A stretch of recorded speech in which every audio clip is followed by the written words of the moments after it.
Thank you. Thanks for joining us. Thank you for having me. Really excited to have you here. So, Pamela, I kind of want to, there's a lot to cover, so I kind of want to dive right into it. You are an activist that's heavily involved with dealing with issues about debt.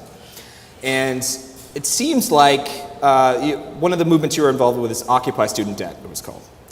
And so this was an offshoot of Occupy Wall Street. And I was wondering sort of how this came to be and what was it about Occupy Wall Street that sort of brought this issue to the forefront for you? Sure. Well, the Occupy Student Debt campaign started with Occupy Wall Street, and we were an official working group and all of that.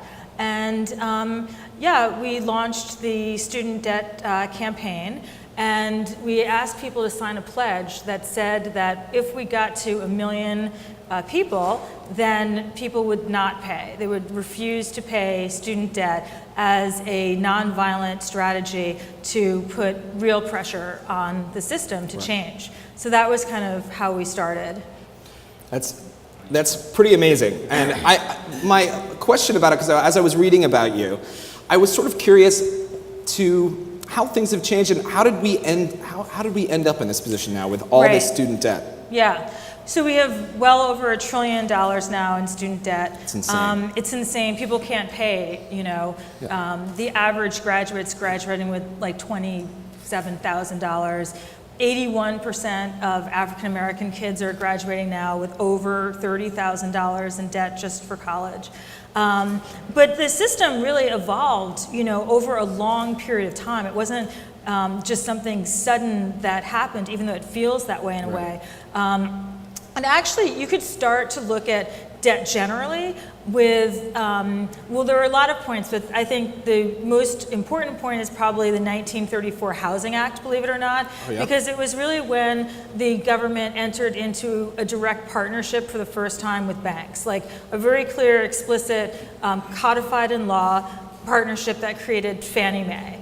And as a result of that, it was, the design of that was to take, to allow banks to not have to keep mortgages on their books, so the government would buy back the mortgages once you bought your house, therefore creating a secondary market, and also providing insurance. So cut to the 60s, you know, we passed through the whole creation of the middle class and all of this stuff, okay, which was totally racialized. I mean, there was really only access to these benefits for white Americans, okay?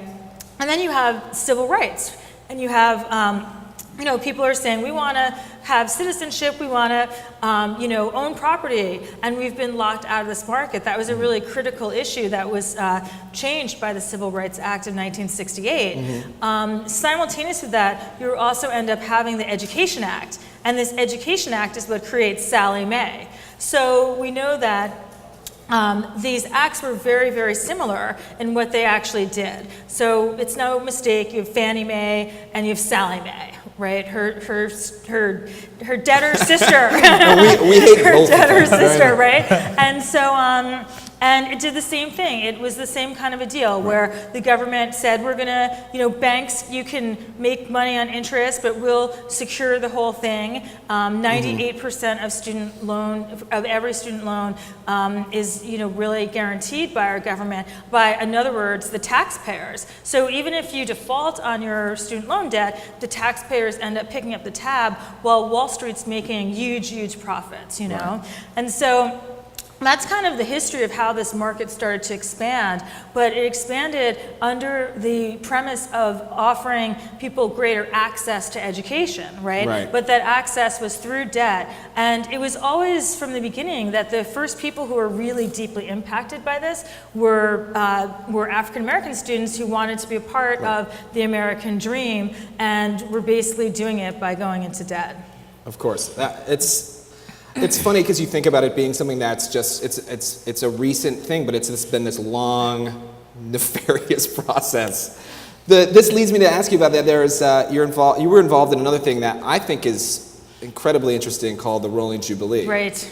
Tell us a bit about how that works, because it's pretty fascinating. Okay, so the Rolling Jubilee was an idea that was floating around. It had a lot of different names, and the organization that Occupy Student Debt Campaign sort of rolled into, Strike Debt, created this project last fall. And what we did was we said, anyone can actually go out and buy defaulted debt, believe it or not. Like, right, so that was something that people were doing. They were taking defaulted debt that the bank couldn't collect it. They'd buy it for pennies on the dollar. Right, exactly. So that's something anyone can do. Anyone can do this. It's just that debt collectors do it, and they do it to make money. Right. I mean, there's hardly any laws around this, believe it or not. Like it's like an almost unregulated kind of a market. Like you have to be such a big company to even fall under regulation. It's crazy. And these guys are just like, little guys, like, in a sweaty room,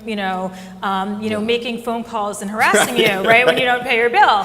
And so basically we decided that we would go ahead and why not? We would, crowdsource and raise money to buy people's defaulted debt, starting with medical debt, which I think everyone can agree is completely egregious. Yeah. So you get cancer, you know what I mean? And you have insurance though, you know what I mean? It just doesn't cover your drugs, you know what I mean, or whatever. So you guys have bought people's debt and relieve them of that debt. And relieve them of that debt. That's amazing. Right. That's really incredible. Yeah. But you've left these initiatives, all these initiatives. I've moved on. No. What happened? What happened? Well, as I kind of relayed the story of like this history of debt has always been it's been completely racialized. I mean, it was designed really to stratify our system racially, right? And so it's not really just about like class. It is about class, but it's not only about class. And what really sort of started to evolve within Strike Debt were, there was a moment, okay? And the moment was that we announced that there was going to be we wanted the Rolling Jubilee to be something that could build a movement, right? Sure. And that was its purpose, because we always understood that there's no way, no matter how much money we raise, we're not gonna be able to wipe out. Of course. Yeah. Right? And also we'd be putting a lot of money into the system unnecessarily as well, right? So we decided to have a day of visioning on Martin Luther King Day. And what emerged was fascinating, actually, looking back at it, which was that the group of many white people in the group felt that it was inappropriate to have an event on Martin Luther King Day, or to use imagery of Martin Luther King, or connect economic justice with racial justice, and didn't necessarily even know that Martin Luther King had a message about economic justice at all, which was really shocking, actually. And the reason that this was going to be like a bad thing to do was because we are a white group. And I was like, shit, I was one of the founders of this group. Now you're telling me this? Like, that's crazy. You know what I mean? But people didn't really get that. And so it really wasn't just me who left. It was actually all of the people of color who founded Strike Debt. There were other people who have been tangentially involved, and I don't know what their continued involvement was, but it was a big enough crisis that it became apparent enough that the group had kind of been taken over almost by people who didn't really understand the history of this country, basically, and also didn't really care. Like, people actually made statements like, it doesn't matter if this is an all-white group, but it actually does matter, because if we're trying to like really challenge debt and open up a new moral understanding of debt, there's really no way that we can just completely ignore race. And to say that race doesn't matter to a person of color is kind of laughable, actually. It's sort of like, how are you, that's a bold move. That's a bold move. Yeah. So, but that was what was said. It's like, your whole experience in your life basically doesn't matter, even though it was actually, I wouldn't say that there was a majority of people of color who founded Strike Debt, but there were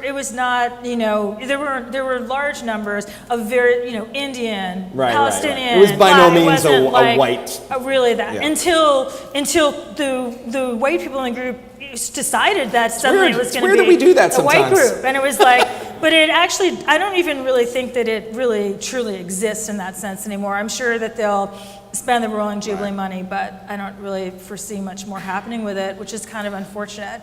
But it was a good learning experience. Yeah, I mean, the whole thing, to me, the whole thing is fascinating, and it's, you've done amazing work. Please just let us know what you're doing. How can people find out about you now? What's happening now? And well, I write a column on for Tidal Magazine, which is tidalmag.org, and that's part of Occupy Theory. Okay. So I'm very much involved in that, and I'm sure that in the fall we're going to be launching reading groups and some public events, and we've connected with a lot of other groups, and it's going to be fantastic. We're also part of the U.S. Social Forum National Planning Committee, so that we're just getting off the ground. There will be a U.S. Social Forum in 2015. Great. And then I'm also, I was invited, really fortunately, to be a part of the national leadership team of Move to Mend, which is a fantastic organization that says that corporations are not people and money is not speech. And the drive is to get a constitutional amendment which actually establishes that only human beings should have constitutionally codified rights. And so there's about 300,000 people right now working throughout the country Amazing. On passing resolutions.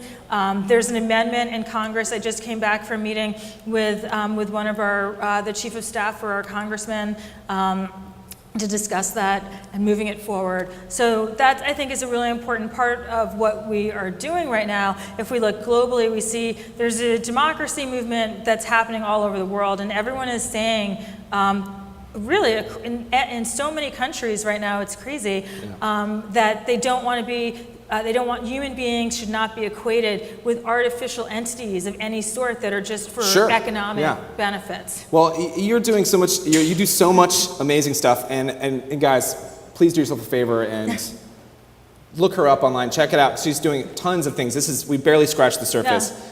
Pleasure to have you here. Love talking to you. Thank you Thanks so for much. being on the show. Please give it up for Pamela Brown, everybody. Thank you.